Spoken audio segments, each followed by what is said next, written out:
السلام علیکم ناظرین، میں صفدر نذیر شاکر اور آپ دیکھ رہے ہیں C N N news H D official. ایک خوفناک، اندھوناک اور افسوسناک خبر ہے تھانہ روڈالہ روڈ کے دودھ چاک نمبر 368 گابے سے۔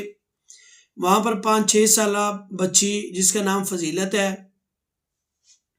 وہ اغوا کے بعد قتل ہو گئی ہے اور ان کو درندہ صفت انسانوں نے گلا دبا کر قتل کیا اور فصل مکئی میں پھینک کر فرار ہو گئے۔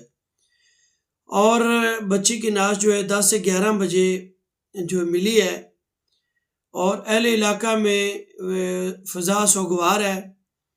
اطلاع ملتے ہی تھانہ روڈالہ روڈ پولیس کے ایس ایچ او حافظ عمار اپنی ٹیم کے ہمراہ موقع پر پہنچے اور پولیس کے اعلیٰ افسران S P Jaranwala, D S P Jaranwala بھی موقع پر پہنچ گئے اور ضروری کارروائی کا جو ہے آغاز کر دیا ہے۔ بچی کی جو لاش ہے وہ اپنی تحویل میں لے لی ہے۔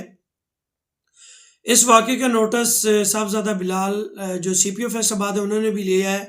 ان کا کہنا ہے کہ ملزمان کی گرفتاری کے لیے جو ہے ٹیمیں تشکیل دے دی ہیں۔